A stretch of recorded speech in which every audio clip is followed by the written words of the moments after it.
It's August. That means it's fantasy football season, so we're ready to discuss it here on the PHLY Eagles Show. I'm Zach Berman. That's Fran Duffy. Fran, fantasy football season. You excited? I am excited. I always have a handful of teams every year. And you get to this part of the summer, like the beach, you get the fantasy football Yep. magazines. I don't know if you did the same thing when you were a kid, but getting to this time of year, it almost feels ready to get back into the grind. And usually fantasy football drafts are a good way to do that. So we can all discuss the top players at each position, Yes. but let's discuss the sleepers. That's really what's going to win someone their draft or their auction. We'll start with quarterbacks. Who's your quarterback sleeper this year? Yeah, I think for this one is a little bit of a deeper cut from the rest of these other players that we're going to discuss today. But for me, I'm going to go to a familiar name in that he was among the top 10 quarterbacks drafted a year ago, and that's Anthony Richardson from the Indianapolis Colts. You and I were sitting at this desk earlier this summer when it was announced that he was going to have a procedure done, and his medical status and his health was a big discussion point throughout the summer. Well, he's been out there for the early stages of training camp, and for all intents and purposes has outplayed Daniel Jones. And so right now, the ADP, the average draft placement for Anthony Richardson, is at 169. That's a dart throw late in your draft. You're basically getting him for free. And at that point, you have to take into account the what if scenario, Zach, where it's, all right, well, what if we are wrong? What if Daniel Jones is not the starter? What if Anthony Richardson is the starter? We don't even need to say best case scenario and he hits the ceiling that everybody had for him coming out of Florida. But if he's the starter with his rushing upside and what he could be, you're getting him so late in drafts. It just makes sense to hit that button and draft him whenever you can. Yeah, well said. I always like those post-hype sleepers. Yes. And that's why I'm going with Trevor Lawrence here, who's also going in the 160s. And so you look at some of the quarterbacks drafted ahead of Trevor Lawrence, like Drake May. I look at the talent Trevor Lawrence has. He has Liam Cohen, who worked wonders with Baker Mayfield, has a quarterback-friendly offense. Brian Thomas is one of the top young receivers in the league. You add in Travis Hunter now. There's a lot to like there. He hasn't quite put it together. He also is a good running threat. We've seen that in the past. He was banged up last year.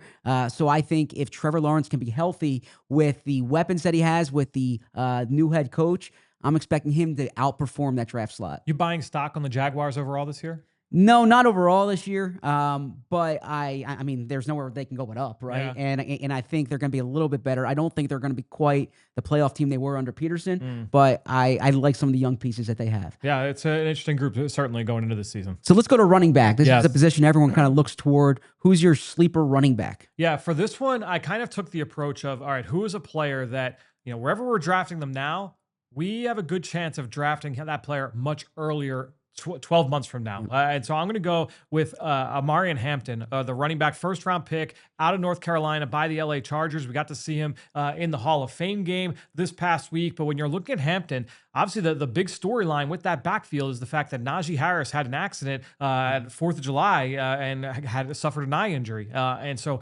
he has not participated in camp. It's been a very cloudy kind of reporting on that situation. So to me, I'm surprised that the average draft placement for Amarian Hampton, the ADP, has not ballooned up to this point. You're still getting him at 51, right around 51 in terms of where he's going in drafts. Here are some of the other running backs that are going in this area with Amarian Hampton.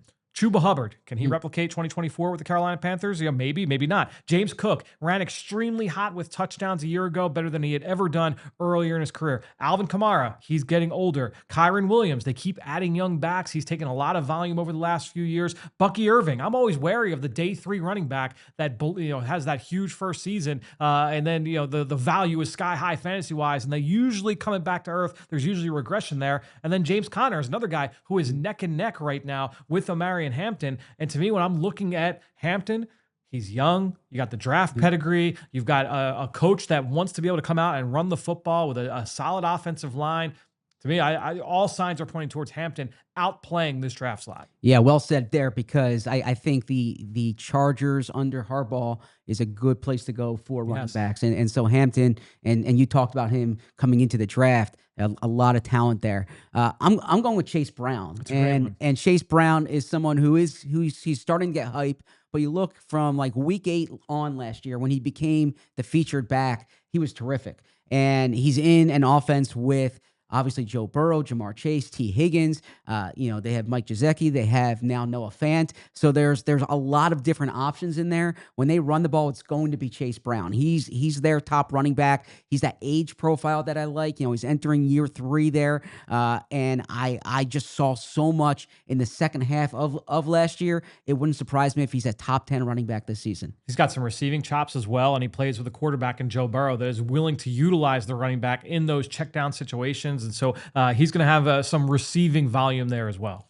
Let's go to wide receiver. Who's your wide receiver sleeper? Yeah, this is another one where I'm saying, okay, who's a player that we could be drafting much earlier, 1 year from now? And I'm going to go with a former top 10 pick, Rome Odunze with the Chicago Bears. And look, everyone wants to be, attached to Ben Johnson. Everyone wants to be attached to the former number 1 overall pick in Caleb Williams. The question is, you have so many potential targets, potential number 1 targets in this offense. Is it going to be DJ Moore, who's going 12 spots earlier as the wide receiver 22. Rome Odunze right now is wide receiver 34 on average in ESPN right now. So he's going 12 spots earlier, DJ Moore. But I don't know, like the headlines, the buzz with him and Ben Johnson, like hasn't been like peerless. I think that you can kind of read between the lines there a little bit with how Johnson has talked about DJ Moore's performance from a year ago, where, there was games where he literally just walked off the field, right? I think when you look at Odunze and the way that they talk about Odunze, I just feel the warm and fuzzies kind of come through the screen a little bit more there. And then obviously, look, they draft Luther Burden, they draft Colston Loveland.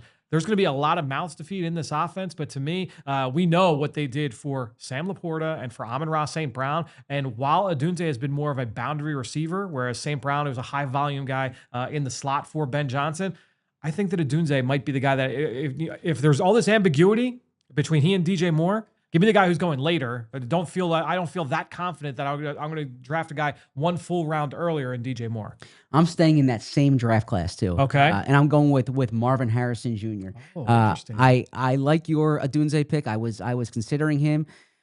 Those were, I'm so high on Marvin Harrison, the player, and I think he fell below expectations last year as a rookie. Kyler Murray, he's in the second year with obviously with Harrison. That's an offense that there's not as many other players kind of taking targets away from him. And when he was hot last year, he was really hot, right? And so I think that if he can just get more consistency, but you look at the talent alone, I'm willing to bet on that talent. I'm going to be fascinated just to see if his role and his usage changes at all here this year, because last year it was so much where he was used vertically down the field and essentially like a field stretcher to open things up underneath and in the intermediate area of the field. If he's going to be that, you spend a top 5 pick on the guy, like you would think he's going to be the focal point. I'm interested to see if they make more of a point to feature him in that offense. One player I just want to ask you about too as a potential sleeper is Devonte Smith, because he's being drafted, and the ADP here is 74. Crazy. And we saw 2 years ago, or we should say 2022, like what he could do at the high water mark. And he's obviously, we see him in training camp when he's healthy. He's automatic.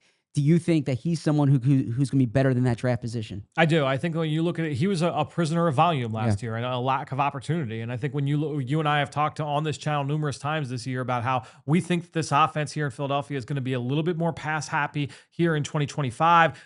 I just don't envision a scenario where they're going to be as run heavy. So I think that obviously is going to equate into more opportunities there for Devonte Smith. He is going to turn those opportunities into production.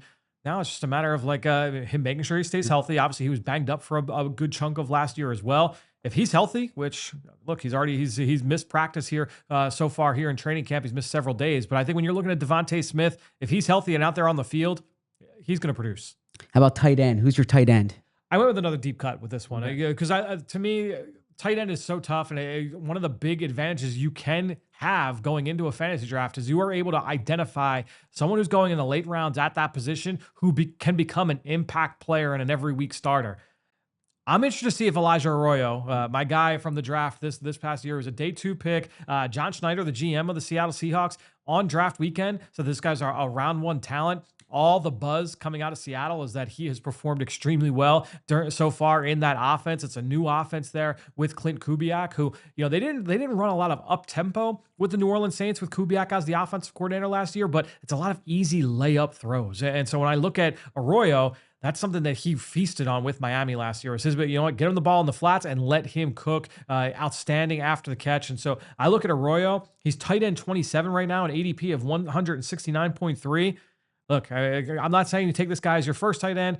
You might not even take him as your tight end 2. If you're in a deeper league, that's your tight end 3, or maybe it's a guy that you just keep an eye out for waivers in week 1, week 2. Elijah Royo, that's a guy certainly to watch. We all followed your draft coverage, and we knew how high you were on him in the draft. Is this just based on the talent, or that Seattle situation's inviting as well? A little bit both. I mean, they cut Noah Fant coming into training camp, and so I think that there's going to be opportunity there. And like I said, all the buzz has been very positive to this point.